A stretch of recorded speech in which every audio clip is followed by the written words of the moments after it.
तो स्टूडेंट्स, कल हमने बात की थी, पिछली क्लास में अर्थशास्त्र का परिचय पढ़ा था हमने, और उसके बाद उसकी प्रकृति और क्षेत्र पढ़े थे। हमने पढ़ा था अर्थशास्त्र दो भागों में विभाजित होता है, व्यष्टि और समष्टि।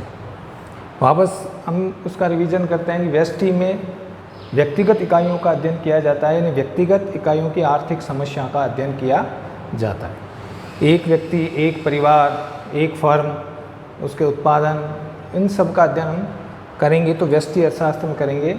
और अगर समग्र का अध्ययन किया जाए तो वो समष्टि अर्थशास्त्र के अंतर्गत उसका अध्ययन किया जाता है। फिर हमने अंतर पढ़े थे दोनों में कि व्यष्टि अर्थशास्त्र में एक इकाई का, एक फर्म का यानी व्यक्तिगत अध्ययन किया जाता है, जबकि उसमें समग्र का अध्ययन किया जाता है। संपूर्ण अर्थव्यवस्था का, जैसे राष्ट्रीय आय है, समग्र मांग है, समग्र पूर्ति है, उसका अध्ययन किया जाएगा। व्यष्टि का जो क्षेत्र है वो छोटा होता है, जबकि समष्टि का क्षेत्र व्यापक होता है। फिर हमने बात की थी व्यष्टि जो अर्थशास्त्र है उसकी उत्पत्ति मानी जाती है एडम स्मिथ की पुस्तक से, ठीक है, an inquiry into the nature and causes of the wealth of nation, जो 1776 में लिखी गई थी, उससे व्यष्टि की उत्पत्ति मानी जाती है। जबकि समष्टि की जो उत्पत्ति है वो 1930 की विश्वव्यापी आर्थिक मंदी के बाद मानी जाती है। तो इन चीज़ों का हमने अध्ययन किया था, और अब हम इससे आगे की अध्ययन करेंगे कि आर्थिक जो विश्लेषण किया जाता है उसकी कौन कौन सी विधियां होती है, ठीक है। तो हम बात करेंगे आर्थिक विश्लेषण की विधियां। आर्थिक विश्लेषण की विधियां, हालांकि संक्षिप्त टॉपिक है, इसमें आपके ज़्यादा डिटेल नहीं है, फिर भी हम अगर आर्थिक विश्लेषण की विधियां देखें, यानी आर्थिक विश्लेषण जब किया जाता है किसी भी पर्टिकुलर इकाई का, तो उसकी कौन कौन सी विधियां हैं। तो अगर हम बात करें कि आर्थिक विश्लेषण, अगर सबसे पहले इनकी कैटेगरी डिवाइड करें, तो अगर निर्भरता के आधार पर देखें अपन, निर्भरता के आधार पर अगर हम देखें तो आर्थिक विश्लेषण की दो विधियां होती हैं।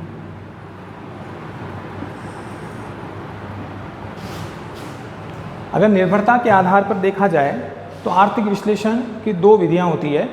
जैसे पहली आंशिक निर्भरता,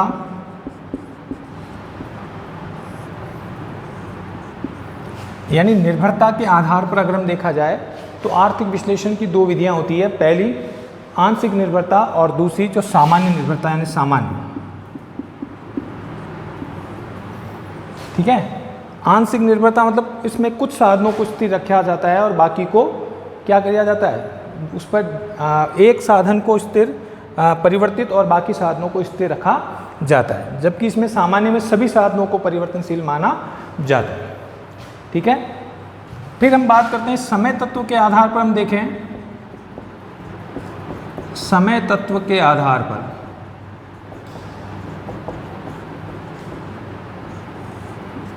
अगर आर्थिक विश्लेषण किया जाए तो समय तत्व के अगर आधार पर देखा जाए तो इसको हम तीन कैटेगरी में डिवाइड कर सकते हैं। समय तत्व के आधार पर अगर देखा जाए तो हम इसको तीन भागों में डिवाइड कर सकते हैं। सबसे पहले स्थैतिक विश्लेषण, स्टैटिक या स्थैतिक विश्लेषण, ठीक है। फिर दूसरा आएगा, इसका ऑपोजिट होता है प्रावेगिक विश्लेषण और तुलनात्मक विश्लेषण। समय तत्व के आधार पर अगर हम देखें, एक पर्टिकुलर समय के आधार पर अगर आर्थिक विश्लेषण किया जाए तो उसको तीन कैटेगरी में डिवाइड कर सकते हैं। पहला स्थैतिक यानी स्थिर, ठीक है। प्रावेगिक यानी डायनेमिक, परिवर्तनशील, और तुलनात्मक यानी इसमें तुलना की जाती है, दो समय तत्वों की तुलना की जाती है, ठीक है। और अगर हम उपकरण के आधार पर देखें, तीसरी जो कैटेगरी है वो है उपकरण के आधार पर, ठीक है। उपकरण के आधार पर अगर हम देखें, और इसमें एक और शामिल कर सकते हैं दिशा, उपकरण व दिशा के आधार पर।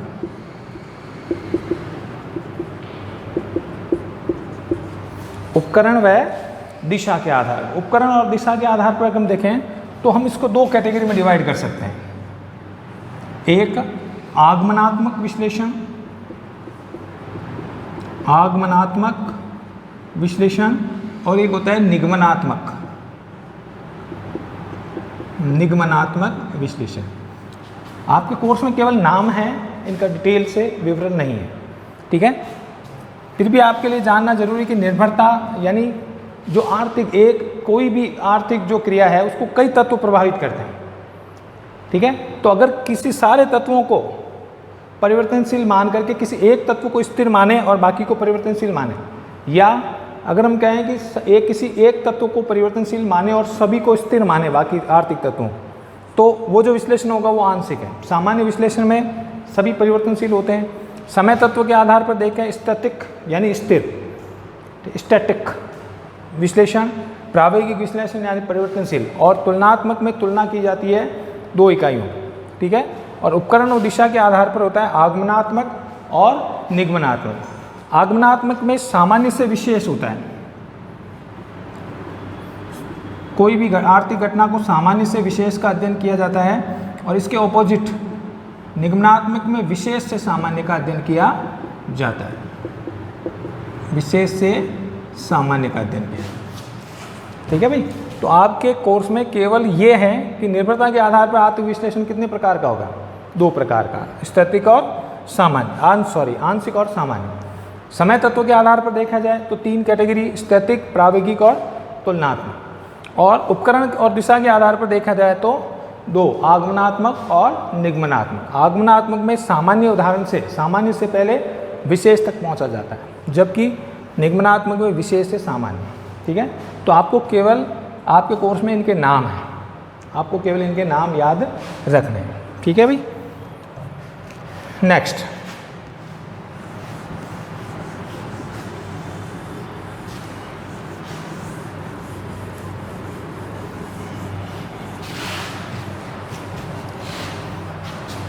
तो कल हमने बात की थी अर्थशास्त्र की प्रकृति कैसी होती है, अर्थशास्त्र किस टाइप का विज्ञान होता है या किस टाइप की उसकी प्रकृति होती है। तो अगर हम प्रकृति का अध्ययन करें, नेचर का, तो सबसे पहले इन 2 बातें आती है कि एक अर्थशास्त्र विज्ञान है या कला। तो अब आज हम टॉपिक जो पढ़ेंगे कि अर्थशास्त्र की प्रकृति किस प्रकार की होती है, अर्थशास्त्र विज्ञान है या कला।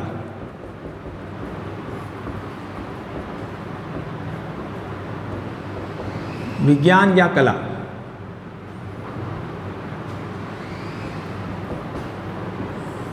इसके बारे में अध्ययन करेंगे। देखिए, अन्य सामाजिक विज्ञानों की तरह क्या अर्थशास्त्र को भी विज्ञान की श्रेणी में रख सकते हैं या नहीं, और कला, अर्थशास्त्र क्या एक कला है, इकोनॉमिक्स इज एन आर्ट और नॉट। तो इन तत्वों के बारे में हम अध्ययन करेंगे कि अर्थशास्त्र विज्ञान है या कला, ठीक है। तो सबसे पहले हम बात करते हैं अर्थशास्त्र विज्ञान के रूप में।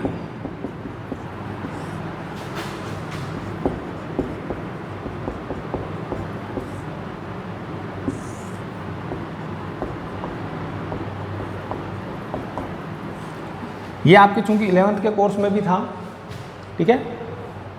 अर्थशास्त्र विज्ञान के, देखिए विज्ञान 2 प्रकार से विज्ञान होता है, एक तो बहुत जो प्राकृतिक विज्ञानों की तरह जो होता है, और एक जो होता है वो सामाजिक विज्ञान, ठीक है। तो अर्थशास्त्र को विज्ञान माने या नहीं, इसके बारे में हम चर्चा करेंगे। सबसे पहले आपके लिए जानना जरूरी है कि विज्ञान कहते किसे हैं, विज्ञान की क्या परिभाषा होती है, ठीक है। किसी भी विषय को विज्ञान कहने के लिए कुछ बातों का होना बहुत आवश्यक होता है। तो पहले विज्ञान किसे कह सकते हैं, तो विज्ञान, सबसे पहली बात, विज्ञान एक क्रमबद्ध ज्ञान होता है। विज्ञान एक क्रमबद्ध अध्ययन होता है,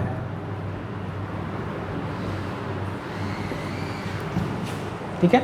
विज्ञान में एक के बाद, जैसे हम कहते हैं गणित में 1 के बाद 2, 2 के बाद 3 आते हैं, ठीक है। शारीरिक संरचना में इसमें का एक कंटिन्यू हम कह सकते हैं 1 के बाद दूसरा, दूसरे के बाद तीसरा। तो विज्ञान कहने के लिए किसी विज्ञान एक क्रमबद्ध ज्ञान है, सिस्टमेटिक, ठीक है। दूसरी बात, विज्ञान किसी विषय को कहने के लिए विज्ञान में कारण व परिणाम का संबंध होता है, कारण व परिणाम का संबंध होता है। विज्ञान की कोई भी घटना, विज्ञान उसे ही घटना को सत्य मानता है जिसका कोई कारण हो। ठीक है, कोई भी घटना तब तक विज्ञान नहीं कही जाएगी जब तक उसका हम रिजल्ट नहीं दे सकते।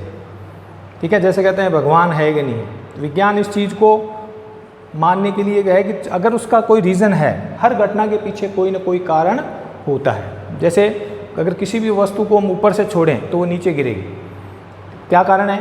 विज्ञान कारण बताता है कि गुरुत्वाकर्षण के कारण ऐसा होता है। न्यूटन की गति का नियम, किसी भी चीज़ को धक्का देने पर वो आगे जाएगी।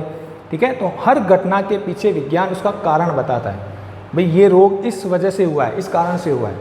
तो विज्ञान उसे ही मान सकता है जिसका हर घटना के पीछे उसका रीज़न बताता है, उसका कारण बताता है। तो विज्ञान में हर घटना के कारण और परिणाम का संबंध होता है। ये दूसरी विशेषता होती है किसी भी विषय को विज्ञान कहने के लिए। ठीक है, नंबर 3, विज्ञान में भविष्यवाणी की जा सकती है। विज्ञान में भविष्यवाणी या पूर्वानुमान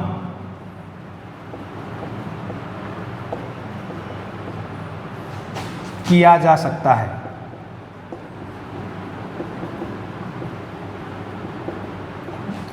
किसी भी विषय को विज्ञान कहने के लिए तीसरी उसकी विशेषता होनी चाहिए कि उसमें भविष्यवाणी की जा सकती है कि भी ऐसा करने पर ऐसा होगा। ठीक है, अगर किसी चीज़ को जैसे गुरुत्वाकर्षण का नियम ऊपर से छोड़ेंगे तो वो नीचे ही जाएगी, इसके पूर्व भविष्यवाणी की जा सकती है। जैसे आज बादल हो रहे हैं तो बारिश की संभावना है।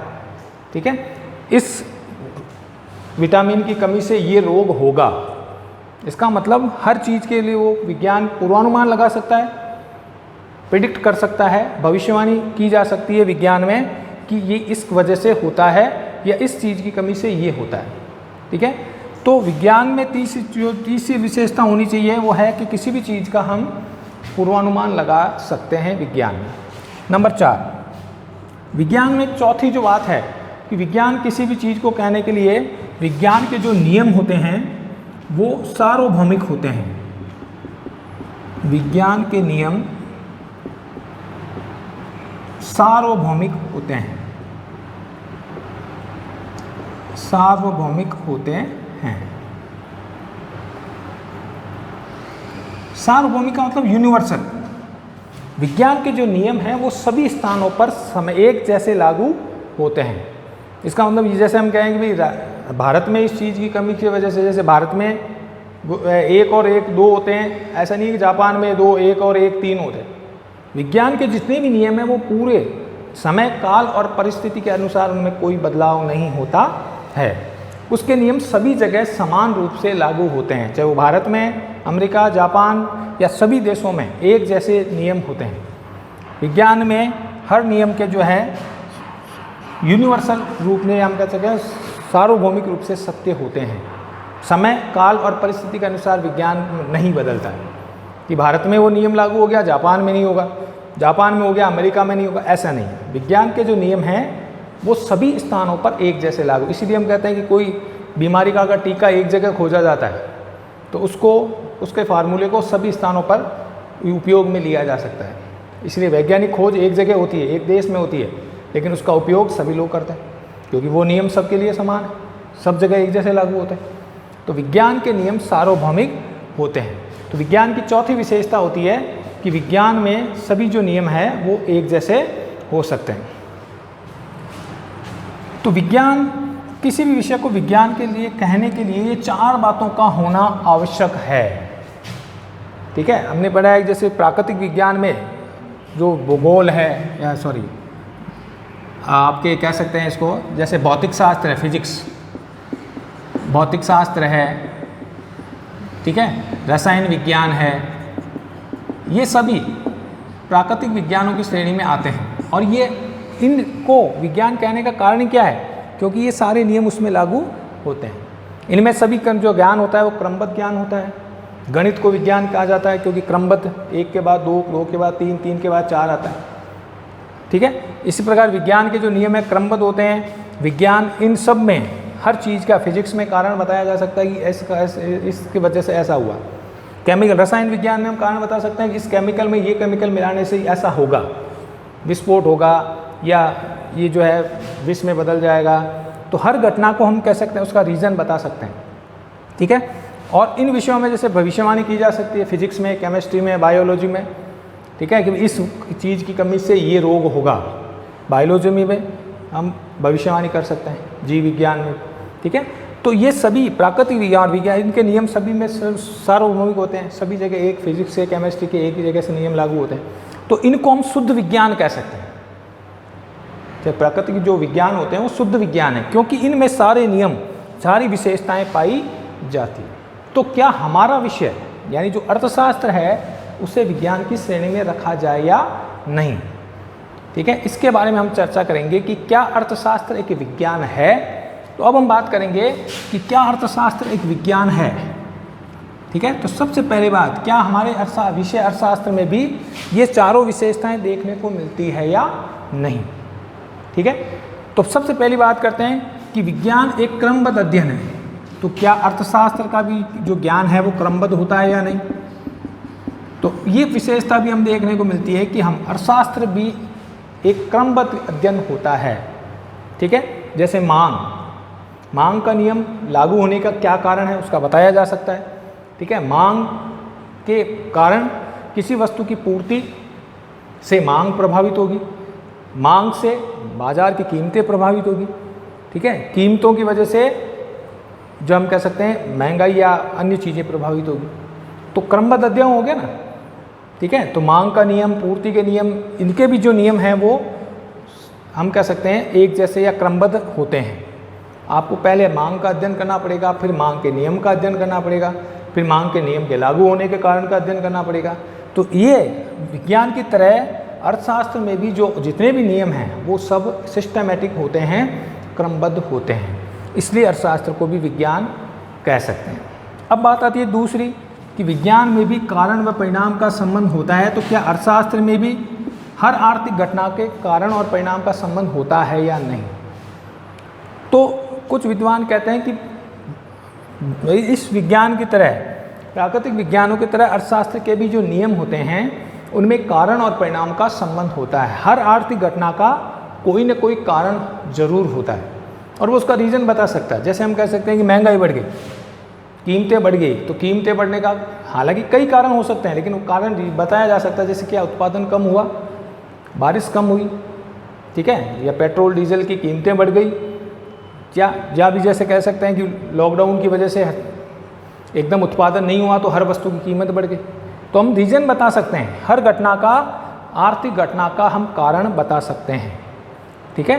तो हम ये कह सकते हैं कि प्राकृतिक विज्ञानों की तरह अर्थशास्त्र को भी विज्ञान इसलिए कह सकते हैं क्योंकि इसमें भी हर आर्थिक घटना के कारण और परिणाम का संबंध होता है। हर आर्थिक घटना किसी न किसी कारण से होती है और अर्थशास्त्री यही खोज करते हैं कि कोई घटना किस वजह से हुई है, ठीक है। उत्पादन कम हुआ तो उसका क्या कारण था, जैसे कृषि उत्पादन कम क्यों हुआ, बारिश, हो सकता है बारिश कम होगी, हो सकता है कि वस्तुओं की जो कीमतें हैं, वस्तुओं की जो कीमतें यानी जो कृषि वस्तु की जो आवश्यक लागतें हैं उनकी कीमतें बढ़ गई, ठीक है। तो कोई ना कोई रीज़न ज़रूर होता है और अर्थशास्त्री उसी रीज़न का पता लगा सकते हैं और इसका मतलब कह सकते हैं कि अर्थशास्त्र में भी हर घटना, हर आर्थिक घटना के बीच में कारण और परिणाम का संबंध होता है। नंबर 3 बात, विज्ञान में भविष्यवाणी की जा सकती है, तो क्या अर्थशास्त्र में भी भविष्यवाणी की जा सकती है। अर्थशास्त्र में भी पूर्वानुमान लगाया जा सकता है, बिल्कुल लगाया जा सकता है। अर्थशास्त्रियों का मानना है कि हम हर आर्थिक घटना का पूर्वानुमान लगा सकते हैं। कैसे कि जैसे हम कह सकते हैं कि जब त्योहारी सीजन होता है तो हर वस्तु के कीमतें बढ़े, पूर्वानुमान लगा दी। पिछले 5 सालों की अगर हम देख रहे हैं कि हर वस्तु की किसी वस्तु की कीमत लगातार 5 साल तक बढ़ रही है, तो हम छठे साल में भी अनुमान लगा सकते हैं कि इसकी कीमतें बढ़ेगी, ठीक है। कृषि उत्पादन का हम अनुमान पहले से लगा सकते हैं कि अगर इतनी आगतें हमने काम में ली है तो इतना निर्गत प्राप्त होगा, ठीक है। उत्पादन का नियम यही कहता है कि आगतों को, अगर इतनी आगत काम में ली है तो इतना उत्पादन होगा, ठीक है। इतना कच्चा माल, इतनी मशीनरी और इतना हमने श्रम काम लिया है तो इतना उत्पादन होगा, इसका पूर्वानुमान हम पहले से लगा सकते हैं। तो उत्पादन का नियम, ठीक है, मांग का नियम, इन सब के पीछे हम कह सकते हैं पूर्वानुमान लगाया जा सकता है कि इस वजह से ऐसा हुआ है। ठीक है, तो अन्य विज्ञान की तरह हम अर्थशास्त्र के भी जितनी भी आर्थिक घटनाएं हैं उनका हम पहले से पूर्वानुमान लगा सकते हैं कि सोने के भाव आगे भविष्य में क्या होंगे, पेट्रोल के भाव भविष्य में क्या होंगे। ठीक है, तो आर्थिक घटना का भी पूर्वानुमान लगाया जा सकता है। चौथा, विज्ञान के जो नियम हैं वो सार्वभौमिक होते हैं। तो अर्थशास्त्र में भी जो नियम, चलिए तो हमने तीसरा पॉइंट पढ़ा था कि विज्ञान में भविष्यवाणी या पूर्वानुमान किया जा सकता है, उसी तरह अर्थशास्त्र में भी हर घटना, हर आर्थिक घटना का पूर्वानुमान लगाया जा सकता है कि इतनी आगतें लगाएंगे तो इतना निर्गत प्राप्त होगा। उत्पत्ति का नियम है, उत्पादन का नियम यही कहता है। चौथा पॉइंट, विज्ञान के जो नियम हैं वो सार्वभौमिक होते हैं। इसका मतलब कि जिस तरह विज्ञान के नियम सभी स्थानों पर एक जैसे लागू होते हैं, उसी तरह अर्थशास्त्र के भी जो नियम हैं वो सभी स्थानों पर एक जैसे लागू होते हैं।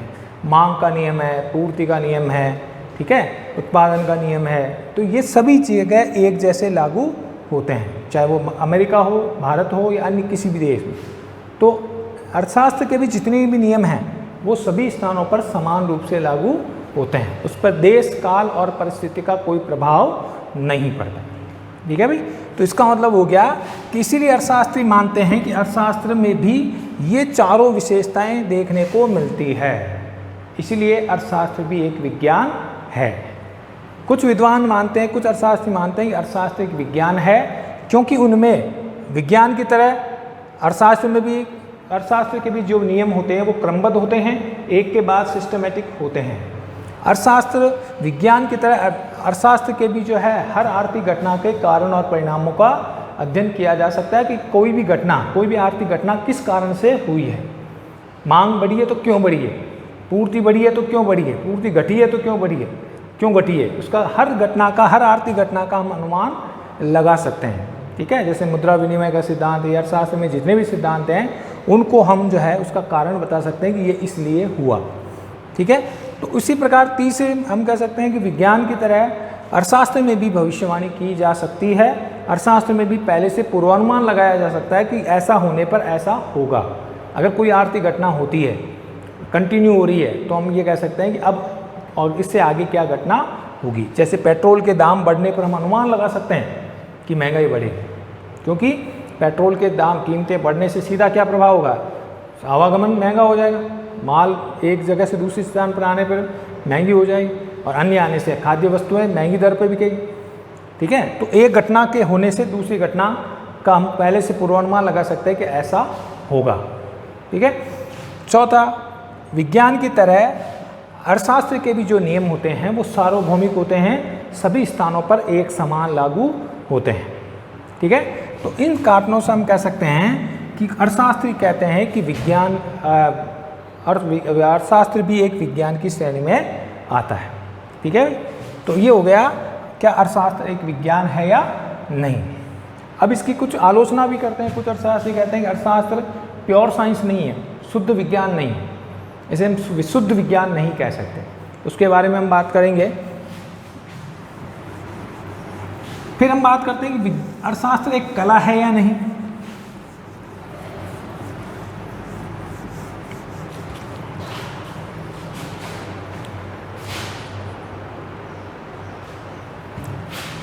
अब हम बात करते हैं अर्थशास्त्र एक कला के रूप में।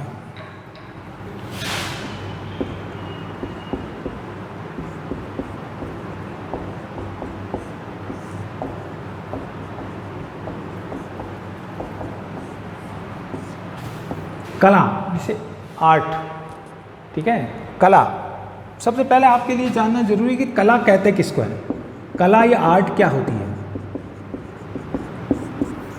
देखिए, कला का सिंपल परिभाषा है कि कला किसी भी कार्य को सर्वश्रेष्ठ करने का तरीका बताती है, यानी किसी भी कार्य को सर्वश्रेष्ठ तरीके से करना ही कला कहलाती है। ठीक है, इट इज़ एन आर्ट। इसका मतलब हो गया कि सत्यम शिवम सुंदरम की जो भावना होती है या सत्यम शिवम सुंदरम जो स्थिति होती है वो कला है। जैसे मूर्तिकार, हर कोई अच्छी मूर्ति नहीं बना सकता, एक मूर्तिकार जिसके हाथ में अच्छी कला होगी वही एक अच्छी मूर्ति बनाएगा। एक चित्रकार, हर व्यक्ति अच्छा चित्र नहीं बना सकता, जिसके ये हाथ में आर्ट होगी, कला होगी, वही एक अच्छा चित्र बनाएगा। संगीत कला, ठीक है, हर आदमी अच्छा गाना नहीं गा सकता, ठीक है, जिसके पास ये कला होगी वही एक अच्छा गाना गा सकेगा, ठीक है। तो चित्रकला, मूर्तिकला, संगीत कला, इन कलाओं की तरह अर्थशास्त्र को भी क्या एक कला के रूप में माने या नहीं।